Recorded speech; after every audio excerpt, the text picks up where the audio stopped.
these are opinions that are unpopular among car folk. For example, if I was to say that SUVs and touchscreens suck, that would not be an unpopular opinion among car people. No, we know it sucks. It would be an unpopular opinion among the general population, because that's what most people seem to like in cars these days. So I think you get the idea. I don't understand convertibles. Well, I do understand them somewhat, but I just don't understand why they are so highly regarded. I mean, cutting the roof off a car and making it heavier. Wow, what a trick. Second, the way they look. Oh my god. Everyone like, you'd see like Top Gear in the old days when those three fucking morons would look at a convertible version of a car and drool. Why? What's so beautiful about a convertible? It looks like an ashtray with a prick sitting in the middle. And that's with a roof down. With a roof up, it looks like a very badly put together car with a tent on top. I think they look bloody awful, in all honesty. Even on hardtops, the way the line does not continue along the car just looks bad. With a coupe version of a car, the lines are continuous, flowing, aerodynamic, beautiful. So yeah, in all honesty, I think the whole aesthetics things of convertibles is absolute rubbish. But again, beauty's in the eye of the beholder, so that's up for debate. And then just one more thing that I don't get, and maybe this is a regional thing. Here in Portugal, where I live, it's a sunny country most of the time. We do get good weather in the summer. There are lots of convertibles around, and they nearly always have the top up. I don't understand this. I'm not a convertible owner, but you would expect, due to the fact that we're in southern Europe, that you'd see lots of people going round with their convertible tops down. But no. For example, I just saw a Mazda MX-5. I couldn't get it on camera and the top was up. It's a lovely November morning. The sun's out. It's chilly, but you know, it's 15 degrees centigrade, which isn't all that bad. I mean, why not have your open top frills on a morning like this? I see no objection to that whatsoever. And even in the summer, you see people with the top up most of the time, because in the summer it gets so hot here. You have two options. You either keep the top up, keep your bonds nice and protected, or you have to put a hat on, which sort of like defeats the wind through your hair experience part of the thing, I think. Now, don't think this is me talking out of my proverbial backside. I have been in a convertible before. I confess I haven't driven one, but I didn't find it to be very pleasant. First, there's the whole getting sun in your face and your head the whole time. I didn't have a hat with me. I wasn't expecting to go in a convertible that day. It's a long story. Like, my girlfriend had a friend with a convertible, so I went for a ride in it. Wasn't expecting it, but anyway, didn't have a hat on me, so it was very unpleasant getting bombarded with the sun the whole time. And then we went into town and it was extremely unpleasant, because not only did you breathe in what other cars were farting out, whenever we were stopped in traffic, and like you're near somewhere where people want to cross, the people would be standing towering over you and you unprotected in your car. It wasn't a nice feeling. I didn't like it at all. Maybe it's a personal thing. I like to feel cocooned inside a car, but I did not find it to be a pleasant experience at all. So in sum, that's why I don't like convertibles, and I think they're overrated, and frankly they're shit. Having said that, one of my favourite Citroens, which are a lot of them, is the Citroen C3 Plurial, which is in essence a convertible. If you came here for consistency, you're in the wrong place. Next one is wood trim. What's so special about wood trim in cars? You know, all over the dash and in the centre console. I don't think it makes the car feel any more special, in all honesty. And I had a car, it was a Volvo S60, and it had some wood inlay, some wood effects. It was fake wood, mind you, but it didn't make the car feel any more posh, in my humble opinion. In fact, quite the opposite. I would have preferred it to have one of those brushed aluminium accents. They looked a lot sharper and nicer and modern, just better in every way. So why is that? I mean, there's a reason why wood is not in cars. There used to be those woodies back in the day in America, but you know, they're hard to maintain and they have all sorts of issues. There's a reason why we don't make cars out of wood, nor have them, you know, all over the place, as much as wood is a lovely material. It's a matter of perception, really. because someone's told you it's posh, so you like it in your car, not because you think it's posh. It's like leather seats. So it's one of those things I just don't understand. I mean, sure, if you like it, it might be just a simple aesthetic taste, but is it special?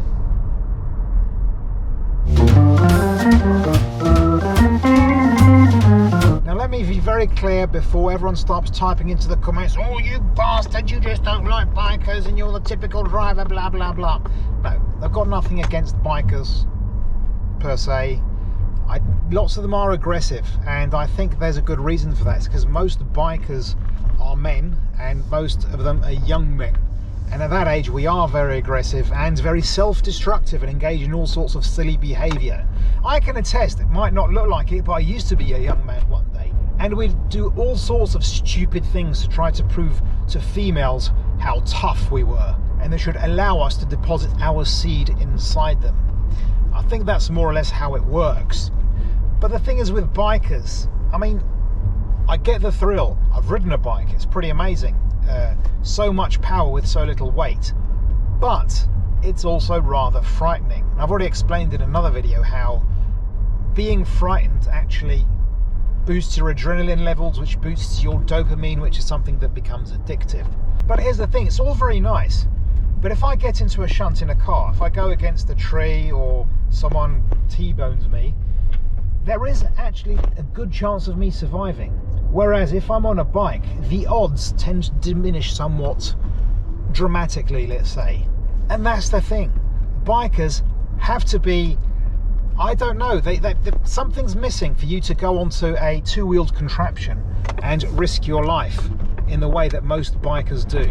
I mean, we're going to discount, you know, the young men who weave in and out of traffic and go too fast and all that stuff, because you get the same sort of behaviour with cars. So, you know, and even in bicycles, for God's sake. So we'll discount that for the moment. But in general, even if you're doing everything well, you know, you're following the highway code, you're staying out of people's way, you're being nice to everyone, if someone is distracted on their phone, they slam into you, that's it. You are gone. So, I don't know, you could argue, oh, maybe it's because it's expensive to drive a car. I mean, come on, it's not that much more expensive than a bike these days. Cars are ubiquitous. And there's also that thing, you can use cars in all sorts of weather. The other day was extremely windy here in Portugal, all over the place, at least in northern Portugal, and I saw 0 motorcycles around. So yeah, driving around on a motorcycle also is very limiting. It's not like a car, you can, you know, get in at any moment with any weather and just drive off. So why do bikers bike? That's the thing. And I'm sorry if I don't get it, and I know it's probably an unpopular opinion, at least among bikers. So in this case, it's an opinion, but also it's something that I'm very open to explanation, having cleared up. And if you're a biker, thanks for watching, and hopefully if you've made it this far, you haven't typed into the comments what a I am. Now this one is definitely going to get me in trouble, because I know there are many car guys whose dream it is to, you know, if not own, then at least drive a very exotic, very powerful, very flashy supercar or hypercar of some sort. I've nothing against that. That's fine. The thing is, there used to be a time when driving that sort of car usually meant you were a movie star or royalty. And these days, you can be a moderately successful footballer, TikToker, and have one of these cars. And they're not exactly paragons of good taste. And don't get me wrong, I think it's a good thing that cars that were inaccessible to those people many years ago now can be bought by them. That's good. But I do put in question the reasons for doing so. Buying a Lamborghini or a Rolls Royce sometimes is done with the wrong intentions. You're not buying it, it's like buying a BMW or a Mercedes. You're not buying it because of the quality or the incredible engineering. You buy it to show off. Now, if I buy a very exotic, expensive, flashy car, I want to feel like a rock star, not feel like I'm on par with an influencer. So these Lamborghinis and Ferraris these days, they're not so much, look, that guy's made it. It's more like, that guy is ostentatious and vulgar. This is the one that's probably going to get me the most negative pushback, because it's not the first time that people have commented after I've characterized Top Gear by citing the late great Sean Locke and the way he characterised Top Gear. You know, everyone likes Top Gear, even me, and I hate it. I like Top Gear and I hate it at the same time. It is a really well made show, but I don't really like cars and they get on my tits. So it's quite difficult. So I'm watching it going, wankers, it's good this. And it's fine, you can not like something and still like the whole. It's like, for example, you're supporting your national football team. You don't have to like every player on the team. That's fine. You can still support the team. I mean, for example, if you were an England fan back in the 2000s, most of you probably wouldn't have liked John Terry because he's a scumbag and Ashley Cole because he's a turncoat, but you'd still support the team. Hopefully that's a good analogy and it hasn't ruffled any feathers. But yeah, you can like Top Gear and not like the protagonists. Now, Hammond and May I just dislike because they are Clarkson's feckless little rent boys. Even though they have divergences in opinions here and there, you know, Hammond likes American cars, May likes a comfortable ride, but on the whole, they have the same attitude towards cars. And it's Clarkson that's the driving force behind that. He's the one that sets the tone. It's been his attitude towards cars, and especially certain cars, that has shaped the way that the car community sees those certain cars. Now, Clarkson is definitely good at his craft. He is very witty. He has the gift of gab. He can make things that are mundane seem, if not interesting, then at least entertaining. And because of his talents, his success has been very wide-reaching. But the thing is, he uses his platform to spread some very, I would say, reproachable ideas. And we're not going to get into the asinine attitude he has towards the environment, where he basically advocates that we should just pollute, and sod it if our species doesn't survive the next few hundred years. Nor his attitude towards taxes and the fact that he's actually said in public that he bought land to dodge taxes and then goes down to Westminster to protest because the government said you're going to... I'm not going to get into that because it's very political. We're not going to get into politics here. But yeah, even though he has many disgusting attitudes, the one I'm going to focus on is cars.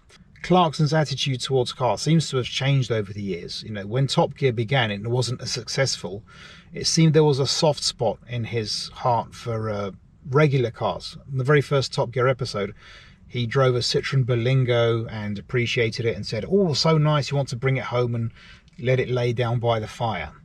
You'd want to bring it in at night, let it sit by the fire. But since then, he's shown nothing but utter disdain for cheap and cheerful cars, going to the point where he says that cheap and cheerful does not exist.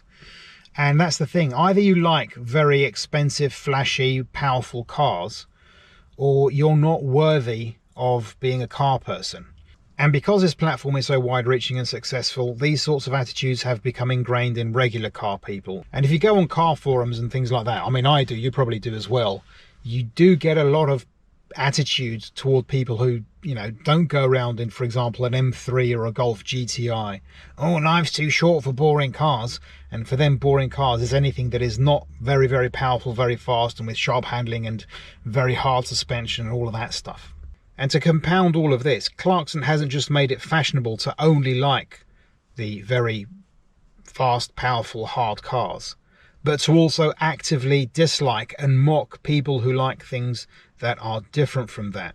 One shining example is how he treats the Morris Marina and the attitude he has toward its owners. It's a bit of a bully boy attitude. In fact, Steve Coogan, who's a big car guy and was on Top Gear 3 or 4 times, he actually called Clarkson and his 2 little minions out on this bully boy culture they have. And I don't know if it's me, it might be just my imagination, I've no way of proving this, but it seems that motoring journalists have abandoned, you know, their appreciation of cars and judging them on their own merits as they used to, and now are also focused on how sporty a car is and how fun to drive. Yes, I'm looking at you, Matt Watson. If you've got a regular hatchback that's not made to go fast around corners, then why even judge the car? You know, it's not fun to drive, so it's crap. No, that's not what... Oh, God, it just gets on my nerves. And I think you can trace that back to Clarkson. You know, he's made cars just all about being very hostile to people who don't share your opinion. That, and he looks like an utter twat when he puts a helmet on. God. Lunch, I think. I'd like to preemptively address some of the criticism. Probably lots of people are saying, oh, you're probably just jealous because he's so rich and famous. Well, yes, I wouldn't mind being as wealthy as he is, but I'm not sure that I would like being seen in the same light as he is. I'm not sure if people, I mean, lots of people love him, but then again, lots of people hate him as well. That's the price you've got to pay. Also, I have to admit that Clarkson, as much as I dislike him, I have said his knack for communicating and presenting things, it's been very influential on me. Now, I've mentioned this in other videos, but I do voiceover work, and I've also done some presentation work. And I actually sort of like try to base my on-screen persona on Clarkson, you know, the way he talks and he pauses and he goes like this. And I think it's also bled through to this persona, the person you're seeing on this video, on this channel. So I cannot deny that he is influential. But that's my humble opinion.